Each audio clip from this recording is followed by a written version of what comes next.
നമസ്കാരം. എല്ലാ പ്രേക്ഷകർക്കും ലേറ്റ് എഡിഷനിലേക്ക് സ്വാഗതം. ഞാൻ ദില്ല മധു. നോക്കാം വിശദമായ റിപ്പോർട്ടുകൾ. ആദായ നികുതി റെയ്ഡിലെ പ്രമുഖ ബിൽഡറും കോൺഫിഡന്റ് ഗ്രൂപ്പ് ഉടമയുമായ ഡോക്ടർ റോയ് CJ ജീവനൊടുക്കി. ബംഗളൂരു അശോക് നഗറിലെ ഹെഡ് ഓഫീസിൽ സ്വയം വെടിയുതിർക്കുകയായിരുന്നു. ബൗറിംഗ് ഹോസ്പിറ്റലിലെ പോസ്റ്റ്മോർട്ടം നടപടികൾക്ക് ശേഷം സംസ്കാരം നാളെ നടക്കും. 3 ദിവസമായി കോൺഫിഡന്റ് ഗ്രൂപ്പിന്റെ ഹെഡ് ഓഫീസിൽ IT റെയ്ഡ് നടക്കുന്നുണ്ട്. ഫയലുകൾ പരിശോധിക്കുന്നതിനിടെ കൂടുതൽ ഫയലുകൾ കൊണ്ടുവരാൻ ഡോക്ടർ റോയ് CJയോട് ഉദ്യോഗസ്ഥർ ആവശ്യപ്പെട്ടു. ഫയലെടുക്കാൻ മുറിയിലേക്ക് പോയ റോയ് CJ സ്വയം വെടിയുതിർക്കുകയായിരുന്നു. വെടിയുച്ച കേട്ടെത്തിയ ജീവനക്കാർ വേഗത്തിൽ ആശുപത്രിയിലെത്തിച്ചെങ്കിലും രക്ഷിക്കാനായില്ല.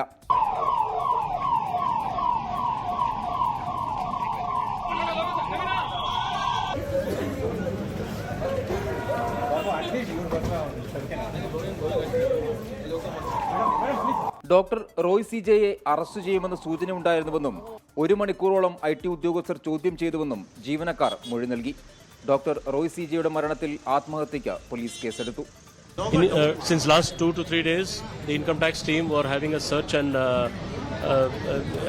search of this premises, but we are not aware of all the details. IT ಉದ್ಯೋಗಸ್ಥർ ನಿರಂತರമായി ಸಮ್ಮರ್ದಂ ಚೆಲುತ್ತಿಯೆന്നും confident group legal adviser Prakash പറഞ്ഞു. ಅದೇನೋ ಅವರಿಗೆಲ್ಲ ಅವರ ದೊಡ್ಡ ಧೈರ್ಯವಂತ, ಅವೆಲ್ಲ ಅವ್ರಿಗೆ ಮ್ಯಾಟ್ರೇ ಅಲ್ಲ ಆದರೆ ಅದು ತನಿಖೆ ಆಗಬೇಕಾಗಿದೆ. ಇವರು ಈ ಮಟ್ಟಕ್ಕೆ ಇವತ್ತು ಹೋಗಿದ್ದಾರೆ ಅಂತಂದರೆ ಅದರ ಹಿಂದೆ ಏನಾಗಿದೆ ಅನ್ನೋದನ್ನು ತನಿಖೆ ಆಗಬೇಕಾಗಿದೆ. ಬಹುಶಃ ಇರ್ಬೋದೇನೋ, ಅದು ಮುಂದಿನ ದಿನಗಳಲ್ಲಿ ಅದು ಗೊತ್ತಾಗಲಿಲ್ಲ. ಅವರ ಕುಟುಂಬ ವರ್ಗ ಅದನ್ನು ಹೇಳ್ತಾರೆ. ಆಗಿತ್ತು ಅಂತ ನಾವು ಕೇಳ್ಪಟ್ಟಿದ್ವಿ. ಆದರೆ ಇವತ್ತಿನ ರೈಡು ಏನಾಗಿದೆ ಅದು ಅತ್ಯಂತ ಪ್ರೆಷರ್ ಮಾಡಿದ್ರು ಅಂತೇಳಿ ಕೇಳ್ಪಟ್ಟೆ. ನಾನು അത്യന്ത പ്രഷർ കൊണ്ടു ಅಂತೇಳಿ കേൾപ്പെട്ടെ. നേരത്തെ നടത്തിയ പരിശോധനയിൽ പിടിച്ചെടുത്ത രേഖകൾ ഒരു മുറിക്കുള്ളിൽ സീൽ ചെയ്തു വെച്ചിരുന്നുവെന്നും അത് പരിശോധിക്കുക മാത്രമാണ് ചെയ്തതെന്നും ആദായ നികുതി വകുപ്പ് ഉദ്യോഗസ്ഥർ വിശദീകരിച്ചു. 3 ആഴ്ച മുമ്പ് കോൺഫിഡന്റ് അടക്കമുള്ള 4 ബിൽഡേഴ്സിന്റെ ഓഫീസുകളിൽ പരിശോധന നടത്തിയിരുന്നുവെന്നും ഉദ്യോഗസ്ഥർ അറിയിച്ചു. 24 ബംഗളൂരു. കൈവച്ച മേഖലകളിലെല്ലാം വിജയം കൊയ്ത വ്യവസായിയായിരുന്നു ഡോക്ടർ റോയ് CJ. കേരളത്തിനും കർണാടകത്തിനും പുറമെ വിദേശത്തും പടർന്ന ബിസിനസ് സാമ്രാജ്യമായിരുന്നു അദ്ദേഹത്തിന്റേത്. സിനിമ, TV മേഖലകളിലും ഡോക്ടർ റോയ് CJയുടെ കയ്യൊപ്പ് പതിഞ്ഞിരുന്നു. റിയൽ എസ്റ്റേറ്റ് മേഖലയിൽ റോയ് CJ നടത്തിയ പരീക്ഷണങ്ങൾ ബിസിനസ് ലോകത്ത് പുത്തൻ മാതൃക തീർത്തു. വിപണി സാധ്യതകൾ തിരിച്ചറിഞ്ഞ് പദ്ധതികൾ അവതരിപ്പിച്ചാണ് റോയ് CJ ബിസിനസ് രംഗത്ത് മുന്നേറിയത്. ഇടത്തരക്കാർക്കായുള്ള ബജറ്റ് ഹോംസ് ഇതിനുദാഹരണം. ബഹുരാഷ്ട്ര കമ്പനിയായ HP-യിലെ ജോലി വിട്ട ശേഷം റിയൽ എസ്റ്റേറ്റ് രംഗത്തേക്ക് 2006-ലാണ് റോയ് CJ കോൺഫിഡന്റ് ഗ്രൂപ്പിന് തുടക്കമിട്ടത്. റോയ് CJയുടെ വളർച്ചയിൽ കയറ്റിറക്കങ്ങൾ പലവിധം എത്തിയെങ്കിലും അതിനെയെല്ലാം മറികടന്നു. ഒരു ബിസിനസ്സും ചെറിയ കാലയളവിനുള്ളിൽ $1 ബില്യൺ കമ്പനിയാകില്ല എന്ന് അഭിമുഖങ്ങളിൽ റോയ് CJ പറഞ്ഞിട്ടുണ്ട്. 3 പതിറ്റാണ്ടിനിടയിൽ 200ഓളം പ്രൊജക്ടുകൾ. കേരളത്തിനും കർണാടകയ്ക്കും പുറമെ രാജ്യത്തിന് പുറത്തും കോൺഫിഡന്റ് ഗ്രൂപ്പ് എത്തി. റിയൽ എസ്റ്റേറ്റ് മേഖലയ്ക്ക് പുറമെ ഹോസ്പിറ്റാലിറ്റി, വിദ്യാഭ്യാസം, വിനോദം, സിനിമ, ടെലിവിഷൻ മേഖലകളിലും റോയ് CJ സാന്നിധ്യമായി. ഫ്ലവേഴ്സ് കുടുംബവുമായി അടുത്ത ബന്ധം. ടോപ്പ് സിംഗർ ഉൾപ്പെടെ നിരവധി ടെലിവിഷൻ പരിപാടികളിൽ വിജയികൾക്ക് സമ്മാനങ്ങൾ സ്പോൺസർ ചെയ്തു. കാസനോവ, മരക്കാർ, മേഹു മൂസ, ഐഡന്റിറ്റി തുടങ്ങിയ സിനിമകൾ നിർമ്മിച്ചു. വാഹനങ്ങളോട് ഏറെ കമ്പമുണ്ടായിരുന്നു. ആദ്യ വാഹനമായ മാരുതി 800 10 ലക്ഷം രൂപയ്ക്ക് വീണ്ടെടുത്തത് വാർത്തകളിലിടം നേടി. റോൾസ് റോയ്സ് ഉൾപ്പെടെ ഒട്ടേറെ അത്യാഡംബര വാഹനങ്ങൾ റോയ് CJയ്ക്ക് സ്വന്തം. കൊച്ചിയിലായിരുന്നു ജനനം. കോളേജ് വിദ്യാഭ്യാസത്തിന് ശേഷം സ്വിറ്റ്സർലൻഡിൽ നിന്ന് ബിസിനസ് അഡ്മിനിസ്ട്രേഷനിൽ ഡോക്ടറേറ്റ് നേടി. ലിനിയാണ് ഭാര്യ. രോഹിത്തും റിയയും മക്കൾ. Research desk 24. ശബരിമല സ്വർണ്ണക്കൊള്ളയിൽ നടൻ ജയറാമിനെ ചോദ്യം ചെയ്ത് പ്രത്യേക അന്വേഷണ സംഘം. ജയറാമിൽ നിന്ന് ഉണ്ണികൃഷ്ണൻ പോറ്റിയുമായുള്ള ബന്ധം പ്രത്യേക അന്വേഷണ സംഘം ചോദിച്ചറിഞ്ഞു. അതേസമയം VSSCയിലെ ശാസ്ത്രീയ പരിശോധന തുടരുകയാണ്. നടക്കുന്നത് അതിസങ്കീർണമായ പരിശോധനകൾ എന്നാണ് SITയുടെ വിശദീകരണം. ചെന്നൈയിലെ വീട്ടിലെത്തിയാണ് പ്രത്യേക അന്വേഷണ സംഘം ജയറാമിനെ ചോദ്യം ചെയ്തത്. ശബരിമലയിൽ വെച്ചാണ് ഉണ്ണികൃഷ്ണൻ പോറ്റിയുമായുള്ള ബന്ധം തുടങ്ങുന്നതെന്ന് ജയറാം അന്വേഷണ സംഘത്തോട് പറഞ്ഞു. നിരവധി തവണ പൂജകൾക്കായി ഉണ്ണികൃഷ്ണൻ പോറ്റി വീട്ടിലെത്തിയിട്ടുണ്ട്. ഉണ്ണികൃഷ്ണൻ പോറ്റിയെ വിശ്വാസമായിരുന്നുവെന്നും സാമ്പത്തിക ഇടപാടോ തട്ടിപ്പോ അറിയില്ല എന്നും ജയറാം പറഞ്ഞു. കേസിൽ ജയറാമിനെ സാക്ഷിയാക്കിയേക്കും. അതേസമയം സ്വർണ്ണക്കൊള്ളക്കേസിൽ കുറ്റപത്രം സമർപ്പിക്കാത്തതിനാൽ പ്രതികൾക്ക് സ്വാഭാവിക ജാമ്യം ലഭിക്കുന്ന സാഹചര്യം SITക്ക് വലിയ സമ്മർദ്ദമാണ് ഉണ്ടാക്കുന്നത്. പക്ഷേ ശബരിമലയിൽ നിന്നും കൊണ്ടുപോയ പാളികൾ എത്തിയോ എന്നതിൽ ശാസ്ത്രജ്ഞരുടെ മൊഴിയല്ലാതെ മറ്റു ശാസ്ത്രീയ തെളിവുകളിൽ വ്യക്തതയില്ല. ഇതോടെയാണ് വീണ്ടും പാളികൾ പരിശോധിക്കാനുള്ള നീക്കം. കൂടുതൽ സാമ്പിളുകൾ VSSക്ക് കൈമാറിയിട്ടുണ്ട്. ഈ സാമ്പിളുകളുടെ പരിശോധന പൂർത്തിയായിട്ടില്ല. പാളികളുടെ സാമ്പിളുകളുടെ ഡീകോഡിംഗ് തുടരുന്നു എന്നാണ് SIT കേന്ദ്രങ്ങൾ നൽകുന്ന വിവരം. നടക്കുന്നത് അതിസങ്കീർണമായ പരിശോധനകളാണ്. VSSയുടെ അന്തിമ റിപ്പോർട്ട് ലഭിക്കും വരെ കുറ്റപത്രം തയ്യാറാക്കുന്നത് വൈകും. കേസിൽ തിരുവിതാംകൂർ ദേവസ്വം ബോർഡ് മുൻ എക്സിക്യൂട്ടീവ് ഓഫീസർ D. സുധീഷ് കുമാറിന്റെ ജാമ്യാപേക്ഷ കൊല്ലം വിജിലൻസ് കോടതി തിങ്കളാഴ്ച പരിഗണിക്കും. 24 തിരുവനന്തപുരം. അതിവേഗ റെയിൽ പദ്ധതിയെ ചൊല്ലി സംസ്ഥാന സർക്കാരും മെട്രോമാൻ E. ശ്രീധരനും നേർക്കുനേർ. സംസ്ഥാന സർക്കാർ മുന്നോട്ടുവച്ച RRTS പദ്ധതി തിരഞ്ഞെടുപ്പ് സ്റ്റണ്ടെന്നും പ്രായോഗികമല്ലെന്നും E. ശ്രീധരൻ വ്യക്തമാക്കി. വേഗറെയിൽ പദ്ധതിയെക്കുറിച്ച് പഠിക്കാൻ കേന്ദ്രം E. ശ്രീധരനെ നിയോഗിച്ചതായി അറിവില്ലെന്ന് മന്ത്രി P. രാജീവ് പറഞ്ഞു. E. ശ്രീധരന്റെ പദ്ധതിയാണെങ്കിലും അതിവേഗ പാത വന്നാൽ മതി എന്ന നിലപാടിലാണ് CPIM. കേരളത്തിൽ അതിവേഗ റെയിൽപാത നടപ്പാക്കുന്നതിനെ ചൊല്ലിയാണ് സർക്കാരും മെട്രോമാൻ E. ശ്രീധരനും കൊമ്പുകോർക്കുന്നത്. E. ശ്രീധരനെ വിമർശിച്ചുകൊണ്ട് മുഖ്യമന്ത്രിയാണ് ആദ്യം രംഗത്ത് വന്നത്. കേരളത്തിൻ്റെ മുഖ്യമന്ത്രിയായി അദ്ദേഹം വരും എന്ന് അദ്ദേഹം അടക്കം പലരും പറഞ്ഞ കാര്യമായിരുന്നു. അത്തരത്തിലുള്ള ഒരാൾ വന്ന് പറഞ്ഞു, ഒരു പദ്ധതി കേന്ദ്ര ഗവൺമെൻറ് മുന്നിൽ കൊടുത്തിട്ടുണ്ട്, ഈ റെയിലിന് അദ്ദേഹം ഇടുന്ന പേര് അതിവേഗ റെയിൽ എന്നാണ്. RRTS മണ്ടൻ തീരുമാനമാണെന്നും പ്രായോഗികമല്ലെന്നുമാണ് E. ശ്രീധരന്റെ മറുപടി. അത് എങ്ങനെ ഒരു ഹൈ സ്പീഡ് കണ്ടിന്യൂസ് റെയിൽവേ ആയിട്ട് ചെയ്യാൻ പറ്റുമെന്ന് എനിക്കറിയില്ല. Technically it's not possible. ഇതിപ്പോൾ ഒരു സ്റ്റണ്ട് മാതിരി അവർ ചെയ്തില്ല, ഒരു ഇലക്ഷൻ സ്റ്റണ്ട്. അതിവേഗ റെയിൽ പദ്ധതിയിൽ ശ്രീധരന്റെ പങ്കിനെക്കുറിച്ച് അറിയില്ലെന്ന് മന്ത്രി P. രാജീവ് തിരിച്ചടിച്ചു. പദ്ധതിയെക്കുറിച്ച് പഠിക്കാൻ കേന്ദ്രം ശ്രീധരനെ നിയോഗിച്ചതായി അറിവില്ലെന്നും മന്ത്രി P. രാജീവ് പറഞ്ഞു. ഇപ്പോൾ നിങ്ങളുടെ കയ്യിൽ കേന്ദ്രം ഇങ്ങനൊരു കേരളത്തിൽ നടപ്പിലാക്കാൻ പോകുന്നു, അതിൻ്റെ ഉത്തരവാദിത്വം സ്പെഷ്യൽ ഓഫീസറായിട്ട് ശ്രീധരനെ ചുമതലപ്പെടുത്തിയെന്നുള്ളൊരു ഉത്തരവുണ്ടെങ്കിൽ നമുക്കതുകൂടി ചർച്ച ചെയ്യാം. കേരളത്തിൽ മുഖ്യമന്ത്രിയായ വ്യക്തിയല്ലേ ശ്രീധരനെന്ന് MV ഗോവിന്ദൻ പരിഹസിച്ചു. കേരളയിലായാലും ഇനിയിപ്പോൾ ശ്രീധരൻ്റെതായാലും ഇപ്പോൾ ഏറ്റവും അവസാനം പ്രഖ്യാപിച്ചത് ഏതായാലും ഒരു അതിവേഗ അല്ല അർദ്ധവേഗ ട്രെയിൻ നമുക്ക് കാസർഗോഡ് മുതൽ തിരുവനന്തപുരം വരെ പോകണം. ചെറിയ ഇടവേളയ്ക്ക് ശേഷമാണ് കേരളയിൽ ചർച്ച സജീവമായിരിക്കുന്നത്. 24 തിരുവനന്തപുരം. കണ്ണൂർ പയ്യന്നൂരിൽ CPIM പുറത്താക്കിയ V. കുഞ്ഞികൃഷ്ണന്റെ പുസ്തക പ്രകാശനത്തിന് പോലീസ് സംരക്ഷണം നൽകണമെന്ന് ഹൈക്കോടതി. V. കുഞ്ഞികൃഷ്ണന്റെ ഹർജിയിൽ CPIM കണ്ണൂർ ജില്ലാ secretary KK Ragesh, TI Madhusoodanan MLA തുടങ്ങിയവർക്ക് കോടതി നോട്ടീസ് അയച്ചു. നേതൃത്വത്തെ അണികൾ തിരുത്തണമെന്ന V. കുഞ്ഞികൃഷ്ണന്റെ പുസ്തകത്തിൽ TI മധുസൂദനനും CPIM നേതൃത്വത്തിനും രൂക്ഷ വിമർശനമുണ്ട്. അടുത്ത ബുധനാഴ്ചയാണ് പുസ്തകത്തിന്റെ പ്രകാശനം. രക്തസാക്ഷി ഫണ്ട് തട്ടിപ്പുൾപ്പെടെ CPIMനെ പ്രതിരോധത്തിലാക്കുന്ന സാമ്പത്തിക തട്ടിപ്പുകളുടെ വിശദമായ കണക്കുകൾ V. കുഞ്ഞികൃഷ്ണന്റെ പുസ്തകത്തിലുണ്ട്. പുസ്തക പ്രകാശനത്തിന് പോലീസ് സംരക്ഷണം വേണമെന്ന V. കുഞ്ഞികൃഷ്ണന്റെ ആവശ്യം ഹൈക്കോടതി അംഗീകരിച്ചു. ചടങ്ങ് അലങ്കോലപ്പെടുത്തുമോ എന്ന ആശങ്കയുണ്ടെന്ന് V. കുഞ്ഞികൃഷ്ണൻ. കോൺഗ്രസ് പ്രകടനം നടത്തിയപ്പോൾ ആ പ്രകടനത്തെ ആക്രമിച്ചു, BJP പ്രകടനം നടത്തിയപ്പോൾ ആ പ്രകടനത്തെയും ആക്രമിച്ചു. അപ്പോൾ ആ ഒരു സാഹചര്യത്തിൽ ഈ പുസ്തക പ്രകാശന ചടങ്ങ് അലങ്കോലപ്പെടാതിരിക്കാനുള്ള ഒരു പോലീസ് പ്രൊട്ടക്ഷൻ ആവശ്യപ്പെടണം എന്ന രീതിയിൽ പലരും പറയുന്നുണ്ടായി. അതുമായി ബന്ധപ്പെട്ടുകൊണ്ട് ഹൈക്കോടതിയിൽ ഒരു പെറ്റീഷൻ മൂവ് ചെയ്തിട്ടുണ്ട്. TI മധുസൂദനന് ബൂർഷ്വാ രാഷ്ട്രീയ നേതാവിന്റെ ശൈലിയാണെന്നും എതിർക്കുന്നവരോട് മരണം വരെ പകവച്ച് പുലർത്തുന്നു എന്നുമാണ് പുസ്തകത്തിലെ വിമർശനം. അപമാനിക്കപ്പെട്ടിട്ടും ഒന്നിച്ചു പോകാൻ ശ്രമിച്ചിട്ടും പയ്യന്നൂരിലെ വിഭാഗീയതയുടെ അടിസ്ഥാന കാരണം മനസ്സിലാക്കാൻ പാർട്ടി ജില്ലാ നേതൃത്വം തയ്യാറായില്ല. CPIMനെ സംസ്ഥാന നേതൃത്വം കമ്മ്യൂണിസ്റ്റ് പാർട്ടി അല്ലാതാക്കിയെന്നും ഒരു സാധാരണ തിരഞ്ഞെടുപ്പ് പാർട്ടിയായി CPIM മാറിയെന്നും വിമർശനമുണ്ട്. V. കുഞ്ഞികൃഷ്ണനെ അനുകൂലിച്ച് പയ്യന്നൂരിൽ വെള്ളൂരിന് സമീപം ഫ്ലക്സ് ബോർഡുകൾ ഉയർന്നു. കഴിഞ്ഞ ദിവസം ചേർന്ന കൂർക്കര CPIM ബ്രാഞ്ച് യോഗത്തിൽ നിന്ന് ഭൂരിഭാഗം അംഗങ്ങളും വിട്ടുനിന്നു. വിഷയത്തിൽ കോൺഗ്രസ് പയ്യന്നൂരിൽ സത്യഗ്രഹ സമരം നടത്തി. 24 കണ്ണൂർ. നേമത്ത് മത്സരിക്കാനുള്ള മന്ത്രി V. ശിവൻകുട്ടിയുടെ ക്ഷണം പരിഹാസത്തോടെ തള്ളി പ്രതിപക്ഷ നേതാവ് VD സതീശൻ. മത്സരിക്കാനില്ലെന്ന പ്രതിപക്ഷ നേതാവിന്റെ പ്രസ്താവന രാഷ്ട്രീയ കച്ചവടത്തിന്റെ ഭാഗമെന്ന് മന്ത്രി V. ശിവൻകുട്ടിയും തിരിച്ചടിച്ചു. നേമത്തും പറവൂരിലും BJP കോൺഗ്രസ് ഡീലെന്നാണ് V. ശിവൻകുട്ടിയുടെ ആരോപണം. VD Satheesan V. ശിവൻകുട്ടി പോര് അവസാനിക്കുന്നില്ല. ശബരിമല സ്വർണ്ണക്കൊള്ളയിൽ സോണിയാഗാന്ധിയെ അറസ്റ്റ് ചെയ്യണമെന്ന മന്ത്രി V. ശിവൻകുട്ടിയുടെ പ്രതികരണത്തിൽ തുടങ്ങിയ പോര് ഒടുവിൽ നേമത്തിലെത്തി.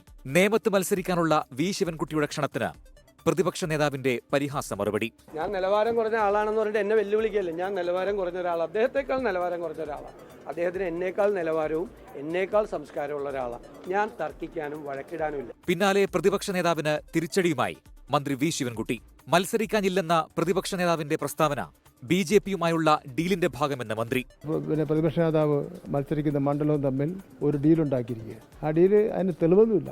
അതുകൊണ്ടാണ് അദ്ദേഹം അങ്ങനെ ഒരു നിലപാട് സ്വീകരിച്ചത്. മുമ്പ് അത് ഉണ്ടാക്കിയിട്ടുണ്ട്. കോൺഗ്രസിന് അത് പുത്തിരിയല്ല. KPCCയുടെ സ്വർണ്ണക്കൊള്ള പ്രതിഷേധ വേദിയിൽ വി ശിവൻകുട്ടിക്കെതിരെ VD സതീശൻ നടത്തിയ പരാമർശങ്ങൾ വിവാദമായിരുന്നു. ഇന്നലെ ബജറ്റ് അവതരണത്തിന് പിന്നാലെ ഖജനാവിൽ പൂച്ച പെറ്റുകിടക്കുകയാണെന്ന VD സതീശന്റെ പ്രതികരണത്തിനെതിരെയും മന്ത്രി വി ശിവൻകുട്ടി രംഗത്തെത്തിയിരുന്നു. 24 തിരുവനന്തപുരം.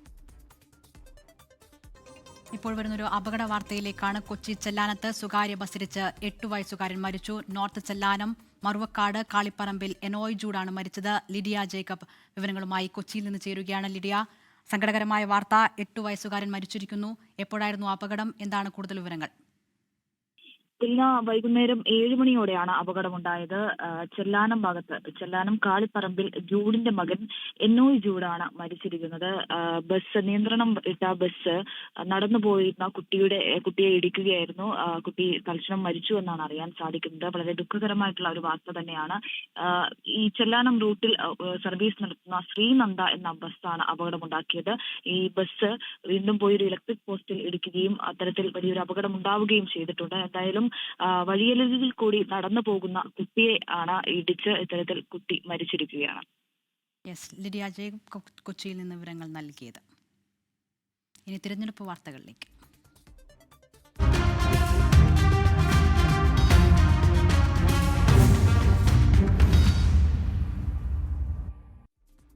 ഹൈക്കമാൻഡുമായുള്ള അനുനയ ചർച്ചകൾക്കൊടുവിൽ doctor Shashi Tharoor MP KPCC വേദിയിൽ. KPCC ആസ്ഥാനത്തെ മഹാത്മാഗാന്ധി രക്തസാക്ഷിത്വ ദിനാചരണത്തിലാണ് ശശി തരൂർ പങ്കെടുത്തത്. കോൺഗ്രസിൽ ഉറച്ചു നിൽക്കുന്നുവെന്നും കഴിഞ്ഞുപോയ കാര്യങ്ങളെക്കുറിച്ച് പറയാനില്ലെന്നും ഡോക്ടർ ശശി തരൂർ MP പ്രതികരിച്ചു. പാർട്ടിയിൽ അർഹമായ പ്രാധാന്യം ഉറപ്പാക്കുമെന്നാണ് ശശി തരൂരിന് രാഹുൽ ഗാന്ധിയുടെ ഉറപ്പ്. ഡൽഹിയിൽ ഹൈക്കമാൻഡുമായി നടത്തിയ കൂടിക്കാഴ്ചയ്ക്ക് പിന്നാലെ കോൺഗ്രസിൽ സജീവമാവുകയാണ് doctor Shashi Tharoor MP. KPCC ആസ്ഥാനത്തെ മഹാത്മാഗാന്ധി രക്തസാക്ഷിത്വ ദിനാചരണത്തിൽ ശശി തരൂർ പങ്കെടുത്തു. കോൺഗ്രസിൽ ഉറച്ചു നിൽക്കുമെന്നും കഴിഞ്ഞുപോയ കാര്യങ്ങളെക്കുറിച്ച് പറയാനില്ലെന്നും പ്രതികരണം. കഴിഞ്ഞ കാര്യങ്ങളെക്കുറിച്ച് സംസാരിച്ച കാര്യമില്ല. പറയാനുള്ളതൊക്കെ പറഞ്ഞു കഴിഞ്ഞു. എല്ലാ മര്യാദയോടെ സ്നേഹത്തോടെ മുന്നോട്ട് പോകുന്നുണ്ട്. ഞാൻ എവിടേക്കും പോകില്ല. ഞാൻ കോൺഗ്രസ് തന്നെയാണ്. ഈ തെരഞ്ഞെടുപ്പിനെ സജീവമായി കാണും. UDFന്റെ വിജയത്തിന് വേണ്ടി ഇറങ്ങും. പ്രചരിച്ച വാർത്തകൾ മാധ്യമ സൃഷ്ടിയാണെന്നാണ് കോൺഗ്രസ് നേതാക്കളുടെ പ്രതികരണം. മാധ്യമങ്ങൾ ഒരു ദിവസം പറയും ശശി തരൂർ CPMനോട് ചർച്ച നടത്തി. ശശി തരൂർ നിഷേധിച്ചാൽ നിങ്ങളിപ്പോൾ അത് വിശ്വസിക്കുന്നില്ല. കോൺഗ്രസ് പ്രവർത്തക സമിതി അംഗമാണ് അദ്ദേഹം കോൺഗ്രസ് പാർട്ടിയുടെ തെരഞ്ഞെടുപ്പ് ക്യാമ്പയിനിൽ വളരെ സജീവമായി ശക്തമായിട്ട് പാർട്ടി നിർദ്ദേശങ്ങളുമായി ബന്ധപ്പെട്ടുണ്ടാകും. രാഹുൽ ഗാന്ധിയുമായി നടത്തിയ 2 മണിക്കൂർ കൂടിക്കാഴ്ചയിൽ കൊച്ചിയിലെ മഹാപഞ്ചായത്ത് പരിപാടിക്കിടെയുണ്ടായ അതൃപ്തി ഉൾപ്പെടെ ശശി തരൂർ നേതൃത്വത്തെ അറിയിച്ചിരുന്നു. തനിക്ക് മുഖ്യമന്ത്രി മോഹം ഉണ്ടായിരുന്നില്ലെന്ന നേതൃത്വത്തോട് ശശി തരൂർ വ്യക്തമാക്കി. നിയമസഭാ തെരഞ്ഞെടുപ്പ് അടുക്കുന്ന പശ്ചാത്തലത്തിൽ നേതാക്കൾ ഒറ്റക്കെട്ടായി നിൽക്കേണ്ട സമയമാണെന്നും തെരഞ്ഞെടുപ്പ് പ്രചാരണത്തിൽ സജീവമാകണമെന്നും ഹൈക്കമാൻഡ് ശശി തരൂരിന് നിർദ്ദേശം നൽകിയിരുന്നു. 24 ഡൽഹി. സീറ്റുകൾ ഏറ്റെടുക്കാനുള്ള കോൺഗ്രസ് നീക്കത്തിൽ കേരള കോൺഗ്രസ് ജോസഫ് ഗ്രൂപ്പിന് കടുത്ത അതൃപ്തി. സീറ്റ് വെച്ചുമാറൽ ചർച്ചകൾക്ക് പ്രസക്തിയില്ലെന്ന് PJ ജോസഫ് പ്രതികരിച്ചു. പാർട്ടിയുടെ അടിയന്തര ഹൈപ്പവർ കമ്മിറ്റി നാളെ ചേരും. ഉഭയകക്ഷി ചർച്ചകൾ തുടങ്ങുന്നതിന് മുമ്പ് തന്നെ UDFൽ പൊട്ടിത്തെറി. കേരള കോൺഗ്രസ് ജോസഫിന്റെ സീറ്റുകൾ പിടിച്ചെടുക്കാനുള്ള കോൺഗ്രസ് ശ്രമമാണ് പ്രതിസന്ധിക്ക് കാരണം. വിജയസാധ്യത ഉയർത്തിക്കാട്ടി ഏറ്റുമാനൂർ, ചങ്ങനാശ്ശേരി, ഇടുക്കി, കുട്ടനാട് സീറ്റുകൾ ഏറ്റെടുക്കാനാണ് കോൺഗ്രസ് ശ്രമം. എന്നാൽ ഇത് അനുവദിക്കില്ല എന്നാണ് കേരള കോൺഗ്രസ് ജോസഫിന്റെ നിലപാട്. കഴിഞ്ഞ തവണ ലഭിച്ച 10 സീറ്റുകൾ തന്നെ മത്സരിക്കുമെന്ന് നേതാക്കൾ പറയുന്നു. ചർച്ചകൾക്ക് പ്രസക്തിയില്ലെന്ന് PJ ജോസഫ്. ചർച്ച ചെയ്തിട്ടില്ലല്ലോ, അങ്ങനെ ചർച്ചയ്ക്ക് സ്കോപ്പില്ല. അത് ഓരോ സ്ഥലത്തും 140 സീറ്റും മത്സരിക്കാൻ ഔദ്യോഗികമായൊരു ആവശ്യപ്പെടലുണ്ടായിട്ടില്ല. നാളെ ചേരുന്ന ഹൈപ്പർ കമ്മിറ്റി യോഗത്തിൽ വിഷയം വിശദമായി ചർച്ച ചെയ്യും. തുടർന്ന് പാർട്ടി നിലപാട് UDF നേതൃത്വത്തെ അറിയിക്കും. കഴിഞ്ഞ തവണ മത്സരിച്ച സീറ്റുകൾ മുസ്ലിം ലീഗിന് നൽകാനുള്ള തീരുമാനത്തിലും കേരള കോൺഗ്രസിന് അതൃപ്തിയുണ്ട്. മധ്യ കേരളത്തിൽ സഭയുമായി അടുത്തു നിൽക്കുന്ന പാർട്ടി എന്ന നിലയ്ക്ക് 10 സീറ്റിന് അർഹതയുണ്ടെന്നാണ് കേരള കോൺഗ്രസിന്റെ അവകാശവാദം. 24 കോട്ടയം. ആർത്തവകാലത്തെ ശുചിത്വം പെൺകുട്ടികളുടെ മൗലികാവകാശമെന്ന് സുപ്രീം കോടതി. സ്കൂളുകളിൽ സാനിറ്ററി പാഡ് സൗജന്യമായി നൽകണമെന്നത് ഉറപ്പാക്കണമെന്നും കോടതി വ്യക്തമാക്കി. പൊതുതാൽപര്യ ഹർജി പരിഗണിച്ചാണ് സുപ്രീം കോടതിയുടെ സുപ്രധാന വിധി. ആർത്തവ ശുചിത്വം അന്തസ്സോടെ ജീവിക്കാനുള്ള അവകാശത്തിൽ നിന്നും ഭിന്നമല്ലെന്നാണ് സുപ്രീംകോടതിയുടെ സുപ്രധാന വിധി. ഭരണഘടനയുടെ അനുച്ഛേദം 21 പ്രകാരം ജീവിക്കാനുള്ള അവകാശത്തിൽ ആർത്തവ ആരോഗ്യത്തിനുള്ള അവകാശവും ഉൾപ്പെടുന്നു. ആർത്തവ ശുചിത്വ സൗകര്യങ്ങളുടെ അഭാവം പെൺകുട്ടികളുടെ വിദ്യാഭ്യാസ അവകാശത്തിന് എങ്ങനെ തടസ്സമാകുന്നു എന്നതിനെക്കുറിച്ചുള്ള പഠന റിപ്പോർട്ട് വിശദമായി പരിശോധിച്ച കോടതി പല സ്കൂളുകളിലും അടിസ്ഥാന ശുചിത്വ സൗകര്യങ്ങൾ പോലും ഇല്ലെന്ന് ആശങ്ക പ്രകടിപ്പിച്ചു. പെൺകുട്ടികളുടെ ശാരീരികവും മാനസികവുമായുള്ള ആരോഗ്യം സംരക്ഷിക്കേണ്ടത് ഭരണകൂടത്തിന്റെ ഉത്തരവാദിത്തമാണെന്നും കോടതി വ്യക്തമാക്കി. ഡോക്ടർ ജയ താക്കൂർ സമർപ്പിച്ച പൊതുതാൽപര്യ ഹർജിയിലാണ് justice JB Pardiwala, justice R Mahadevan എന്നിവരടങ്ങിയ ബെഞ്ചിന്റെ സുപ്രധാന വിധി. 24 ഡൽഹി. തിരുവനന്തപുരത്ത് വീണ്ടും ഗുരുതര ചികിത്സാ പിഴവാരോപണം. നെടുമങ്ങാട് ജില്ലാ ആശുപത്രിയിൽ പ്രസവം നടന്ന ഹസ്ന ഫാത്തിമയ്ക്കാണ് ദുരനുഭവം. അശാസ്ത്രീയമായി എപ്പിസോട്ടമി ഇട്ടതിനാൽ മലദ്വാരത്തിലെ ഞരമ്പ് മുറിഞ്ഞതായാണ് യുവതി പരാതി പറയുന്നത്. ചികിത്സാ പിഴവ് സംഭവിച്ചിട്ടില്ല എന്നാണ് പ്രാഥമിക അന്വേഷണത്തിൽ കണ്ടെത്തിയതെന്ന് ആശുപത്രി അധികൃതർ വിശദീകരിക്കുന്നു. അതേസമയം ആരോഗ്യവകുപ്പ് അന്വേഷണം പ്രഖ്യാപിച്ചിട്ടുണ്ട്. പൂർണ്ണ ഗർഭിണിയായ വിതുര സ്വദേശിനി ഹസ്ന ഫാത്തിമ 2025 ജൂൺ 18-ന് നെടുമങ്ങാട് ജില്ലാ ആശുപത്രിയിൽ അഡ്മിറ്റായി. 19-ന് പ്രസവം നടന്നു. പ്രസവശേഷം അശാസ്ത്രീയമായി എപ്പിസോട്ടമി ഇട്ടതിനെ തുടർന്ന് മലദ്വാരത്തിലേക്കുള്ള ഞരമ്പ് മുറിഞ്ഞതിനാൽ മലമൂത്ര വിസർജനം മൂത്രനാളിയിലൂടെയായിരുന്നെന്നാണ് ഹസ്നയുടെ പരാതി. ഗൈനക്കോളജിസ്റ്റായ ഡോക്ടർ ബിന്ദു സുന്ദറിന്റെ നേതൃത്വത്തിലായിരുന്നു ശസ്ത്രക്രിയ. ജില്ലാ ആശുപത്രിയിൽ നിന്ന് ഡിസ്ചാർജ് ചെയ്തെങ്കിലും വീണ്ടും ആരോഗ്യ പ്രശ്നങ്ങളുണ്ടായപ്പോൾ മെഡിക്കൽ കോളേജിലേക്ക് റഫർ ചെയ്തു. ഞാൻ ചെയ്യാൻ തീരുമാനിച്ചത് ഇന്ന് 5 ദിവസം ഡ്രസ്സ് ചെയ്ത് ആന്റിബയോട്ടിക്സ് എടുക്കുക, തിങ്കളാഴ്ച സർജനെ കാണിക്കാനായിട്ട് എല്ലാം പറഞ്ഞു വെച്ചിട്ടുണ്ട് മെഡിക്കൽ കോളേജിൽ. പിന്നെ ഓക്കെ ആവാതെ ഗ്യാരണ്ടിയാണ്. തുടർന്ന് പ്ലാസ്റ്റിക് സർജറി ഉൾപ്പെടെ നടത്തിയിട്ടും ഫലമുണ്ടായില്ല. സ്വകാര്യ ആശുപത്രിയെ ആശ്രയിച്ചപ്പോഴാണ് ശസ്ത്രക്രിയ കുടലിനെ ബാധിച്ചെന്ന് കണ്ടെത്തിയതായി ഹസ്ന പറഞ്ഞു. ഡോക്ടറുടെ അടുത്ത് കാര്യം തിരക്കുമ്പോൾ ഡോക്ടർ പറഞ്ഞത് യാത്ര ചെയ്തതുകൊണ്ടാണ് ഇങ്ങനെ സംഭവിച്ചതെന്നാണ് അവർ പറയുന്നത്. ഞങ്ങളുടെ വീട് നെടുമങ്ങാടുന്ന് വിതുര വരെ 20 കിലോമീറ്റർ മാത്രം ദൂരമാണുള്ളത്. അപ്പോൾ അത്രയും ദൂരം യാത്ര ചെയ്തെന്നും പറഞ്ഞുകൊണ്ട് എങ്ങനെ ഇത്രയും ഉള്ളിൽ നരമ്പ് കട്ടായി പോകണം? നരമ്പ് കട്ടായി 2 സെന്റിമീറ്റർ നീളത്തിലാണ് നരമ്പ് കട്ടായേക്കുന്നത്. അതിന്റെ MRI റിപ്പോർട്ട് നമ്മുടെ കയ്യിലുണ്ട്. പക്ഷെ അവർ പറയുന്നത് യാത്ര ചെയ്തതുകൊണ്ട് അത് നമുക്ക് ഒരിക്കലും ഉൾക്കൊള്ളാൻ പറ്റുന്ന കാര്യമല്ല. അവർ പ്രാഥമിക അന്വേഷണത്തിൽ ചികിത്സാ പിഴവ് കണ്ടെത്താനായില്ലെന്ന് ആശുപത്രി സൂപ്രണ്ട് ഡോക്ടർ സുമി പറഞ്ഞു. വിശദമായ അന്വേഷണം നടത്തുമെന്നും സൂപ്രണ്ട് വ്യക്തമാക്കി. 24 തിരുവനന്തപുരം. കാര്യവട്ടത്ത് ക്രിക്കറ്റ് ആവേശം.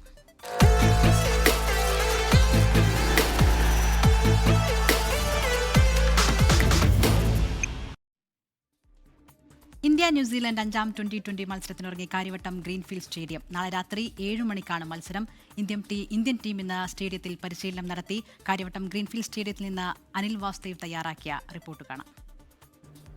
വീണ്ടും ഒരു അന്താരാഷ്ട്ര മത്സരം വിരുന്നെത്തുന്നതിന്റെ ആവേശത്തിലാണ്, ആഘോഷത്തിലാണ് Thiruvananthapuram Karyavattom Greenfield Stadium. India New Zealand 2020 പരമ്പരയിലെ 5ാമത്തേതും അവസാനത്തേതുമായ മത്സരമാണ് കാര്യവട്ടത്ത് നാളെ രാത്രി 7 മണിക്ക് നടക്കാൻ പോകുന്നത്. ഇതിനോടകം തന്നെ ടീം ഇന്ത്യ പരമ്പര സ്വന്തമാക്കി കഴിഞ്ഞു. ആദ്യ 3 മത്സരങ്ങളും ജയിച്ച, പക്ഷേ 4ാം മത്സരത്തിൽ വിശാഖപട്ടണത്ത് ഒരു ആശ്വാസ ജയം 50 റൺസ് ജയത്തോടുകൂടി ന്യൂസിലാൻഡും സ്വന്തമാക്കിയിരിക്കുകയാണ്. പരമ്പരയിലെ അവസാന മത്സരം എന്നതിനപ്പുറം ലോകകപ്പിന് മുന്നോടിയായി നടക്കുന്ന അവസാന മത്സരം, ഔദ്യോഗിക മത്സരം എന്നതാണ് ഈ മത്സരത്തിന്റെ ഏറ്റവും വലിയ സവിശേഷത. ടീമിൽ മാറ്റങ്ങൾ ഉറപ്പ് തന്നെയാണ്. കാരണം ചില താരങ്ങൾക്ക് വിശ്രമം വരിച്ചേക്കുമെന്ന് തന്നെയാണ് നമ്മൾ ഇന്നത്തെ പരിശീലന സെഷൻ നോക്കുമ്പോൾ മനസ്സിലാകുന്നത്. 2020 ക്രിക്കറ്റിലെ 1ാം നമ്പർ ബാറ്റർ അഭിഷേക് ശർമ്മ, അദ്ദേഹം എന്തായാലും ടീമിലെ സ്ഥാനം ഉറപ്പിച്ചു കഴിഞ്ഞിട്ടുണ്ട്. അദ്ദേഹം അടുത്ത മത്സരത്തിൽ, നാളത്തെ മത്സരത്തിൽ കളിക്കാൻ സാധ്യതയില്ല. ഇന്ന് പരിശീലനത്തിന് ഇറങ്ങിയിട്ടുണ്ടായിരുന്നില്ല. അതുപോലെ തന്നെ ഹാർദിക് പാണ്ഡ്യ ഇന്നത്തെ പരിശീലനത്തിന് ഇറങ്ങിയിട്ടുണ്ടായിരുന്നില്ല. അതുകൊണ്ട് ഇരു താരങ്ങളും നാളത്തെ മത്സരത്തിൽ ഉണ്ടാവില്ല എന്നതാണ് ഈ ഘട്ടത്തിൽ നമുക്ക് മനസ്സിലാക്കാൻ സാധിക്കുന്നത്, അല്ലെങ്കിൽ പ്രതീക്ഷിക്കുന്നത്. സഞ്ജുവും ഇഷാൻ കിഷനും ചേർന്നായിരിക്കും ഇന്നിംഗ്സ് ഓപ്പൺ ചെയ്യുക. ഇന്ന് പരിശീലന സെഷനിലേക്ക് ഈ 2 താരങ്ങളാണ് ആദ്യം ബാറ്റ് ചെയ്യാനെത്തിയത്. ഒപ്പം തന്നെ മറ്റൊരു ശ്രദ്ധേയമായ കാര്യം ശ്രദ്ധിക്കുന്നത്, സഞ്ജു വിക്കറ്റ് കീപ്പിംഗ് പരിശീലനം നടത്തിയിട്ടില്ല. അതേസമയം ഇഷാൻ വിക്കറ്റ് കീപ്പിംഗ് പരിശീലനം നടത്തുന്നതും കണ്ടു. അതോടുകൂടി ഒരുപക്ഷെ നാളത്തെ മത്സരത്തിൽ സഞ്ജുവിന് പകരം ഇഷാൻ കിഷൻ വിക്കറ്റ് കീപ്പ് ചെയ്യാൻ സാധ്യതയുണ്ട് എന്നുള്ളത് നമ്മൾ അങ്ങനെ ഒരു അസ്യൂം ചെയ്യുന്നുണ്ട്. ഇന്ത്യയുടെ ജസ്പ്രീത് ബുംറയും അർഷദീപും അടക്കമുള്ള ബൗളർമാരും പന്തെറിയുന്നതും കണ്ടു. എന്തായാലും നീല കടലായി മാറുന്ന സ്റ്റേഡിയത്തിന് മുന്നിൽ ജയിച്ചുകൊണ്ട് സഞ്ജുവിന്റെ മികച്ച പ്രകടനം നടത്തിക്കൊണ്ട് തന്നെ നാളത്തെ മത്സരത്തിൽ ഒരു 4-1 ജയത്തോടുകൂടി പരമ്പര നേട്ടം ആഘോഷമാക്കുകയായിരിക്കും ടീം ഇന്ത്യയുടെ ലക്ഷ്യം. തിരുവനന്തപുരം ഗ്രീൻഫീൽഡ് സ്റ്റേഡിയത്തിൽ നിന്ന് സിറിലിനൊപ്പം അനിൽ വാസുദേവ്, 24. അസം സ്വദേശിനിയായ പെൺകുട്ടിയെ പീഡിപ്പിച്ച് ഗർഭിണിയാക്കിയ കേസിൽ കുട്ടിയുടെ ബന്ധുവിന് 100 വർഷം കഠിന തടവും 10 ലക്ഷം രൂപ പിഴയും ശിക്ഷ. പെരുമ്പാവൂർ ഫാസ്റ്റ് ട്രാക്ക് കോടതിയുടേതാണ് ഉത്തരവ്. ലിഡിയ ജേക്കബ് കൊച്ചിയിൽ നിന്ന് വിവരങ്ങളുമായി ചേരുകയാണ്. ലിഡിയ, പറയൂ, എന്താണ് കൂടുതൽ വിവരങ്ങൾ? ദിൽന, പെരുമ്പാവൂരിലാണ് പോക്സോ കേസ് പ്രതിക്ക് 100 വർഷം തടവ് വിധിച്ചിരിക്കുന്നത്. 13-കാരിയായിട്ടുള്ള പെൺകുട്ടിയെ പീഡിപ്പിച്ച് ഗർഭിണിയാക്കിയ ബന്ധുവിനാണ് പെരുമ്പാവൂർ സ്പെഷ്യൽ ഫാസ്റ്റ് ട്രാക്ക് കോടതി 100 വർഷം തടവ് ശിക്ഷ വിധിച്ചിരിക്കുന്നത്. ബന്ധുവായിട്ടുള്ള ഈ കുട്ടിയെ 2020 മുതൽ 22 വരെ നിരന്തരം ലൈംഗിക പീഡനത്തിന് ഇരയാക്കി എന്നുള്ളതാണ് കേസ്. പെൺകുട്ടി ഗർഭിണിയാവുകയും ചെയ്തിരുന്നു. 5 വകുപ്പുകളിലായാണ് 20 വർഷം വീതം 100 വർഷത്തെ തടവ് ശിക്ഷ വിധിച്ചിരിക്കുന്നത്. 10 ലക്ഷം രൂപ പിഴയും പ്രതി ഒടുക്കണം. ശരി ലിഡിയ. കൊച്ചിക്ക് പുതിയ കാലഘട്ടത്തിൽ വലിയ സ്വീകാര്യത കിട്ടുന്നുണ്ടോ എന്ന് ഹൈബി ഈഡൻ MP. രാഷ്ട്രീയത്തിൽ വിരമിക്കൽ വേണമെന്നും ജനങ്ങളിലേക്ക് ഇറങ്ങിച്ചെല്ലാൻ വസ്ത്രധാരണം തടസ്സമാകരുത് എന്നും ഹൈബി ഈഡൻ പറഞ്ഞു. കൊച്ചിയിൽ ജെയിൻ യൂണിവേഴ്സിറ്റി ഫ്യൂച്ചർ സമ്മിറ്റിൽ സംസാരിക്കുകയായിരുന്നു അദ്ദേഹം. എറണാകുളത്തിന്റെ MP യുവതലമുറയോട് ആദ്യം പറഞ്ഞത് പിറന്ന നാടിന്റെ സവിശേഷതയും ആ നാടിനോട് പാലിക്കേണ്ട കടമകളെയും കുറിച്ചാണ്. വിദ്യാർത്ഥി രാഷ്ട്രീയത്തിൽ സജീവമായിരുന്നെങ്കിലും ഗൗരവം നിറഞ്ഞ രാഷ്ട്രീയത്തിലേക്ക് കടക്കാൻ ആഗ്രഹിച്ചില്ലെന്ന് പറഞ്ഞ ഹൈബി രാഷ്ട്രീയത്തിൽ വിരമിക്കൽ വേണമെന്നും പറഞ്ഞു. ജനങ്ങളുമായി ഇടപഴകാൻ അവരിൽ ഒരാളാകുന്നതാണ് നല്ലതെന്നും ഹൈബി ഈഡൻ. രാഷ്ട്രീയം ഒരിക്കലും ജീവിതത്തിൽ കടന്നു വരില്ല എന്ന് നിശ്ചയിച്ച ഒരാളായിരുന്നു ഞാൻ. പക്ഷെ രാഷ്ട്രീയത്തിലേക്ക് വരേണ്ട ഒരു സാഹചര്യത്തിലേക്ക് വന്നു. എലക്ഷൻ എന്ന് പറയുന്നത് ഒരു സീരിയസ് ആയിട്ടുള്ള ഒരു ഇന്റർവെൻഷനാണ്. അതുകൊണ്ട് തന്നെ അതിൽ ഞാൻ ഒരു കോംപ്രമൈസും ഒരിക്കലും ചെയ്തിട്ടില്ല. എല്ലാ ജോലിക്കും ഉള്ളതുപോലെ തന്നെ പുതിയ അവസരങ്ങൾ സൃഷ്ടിക്കണമെങ്കിൽ പുതിയ ആളുകൾ ഈ സംഘടനയിലേക്കും പാർലമെന്ററി പൊളിറ്റിക്സിലേക്കും കടന്നു വരണമെങ്കിൽ you should create A space. ആ സ്പേസ് ക്രിയേറ്റ് ചെയ്യാൻ ഞങ്ങൾക്ക് എല്ലാവർക്കും ഉത്തരവാദിത്വമുണ്ട്. എറണാകുളം എന്ന പേരിനേക്കാൾ പുതിയ കാലത്ത് കൊച്ചി എന്ന പേരിന് ആഗോളതലത്തിൽ പ്രചാരണവും സ്വീകാര്യതയും കൂടിയെന്നും ഹൈബി ഈഡൻ MP പറഞ്ഞു. കടന്നാൽ കുടുങ്ങിയ കടമക്കുടിയിലേക്ക് ആനന്ദ് മഹീന്ദ്ര സ്വന്തം വാഹനത്തിലെത്തി സമൂഹമാധ്യമത്തിൽ പോസ്റ്റ് ചെയ്യുന്നതുവരെയുള്ളത് മാറ്റത്തിന്റെ തെളിവാണ്. നഗരത്തിനപ്പുറമുള്ള വികസനമാണ് അനിവാര്യമെന്നും കൊച്ചി ജെയിൻ യൂണിവേഴ്സിറ്റി ഫ്യൂച്ചർ സമ്മിറ്റിൽ ഹൈബി ഈഡൻ MP കൂട്ടിച്ചേർത്തു. 24 കൊച്ചി. ലേറ്റ് എഡിഷൻ പൂർണ്ണമാകുന്നു. Good night.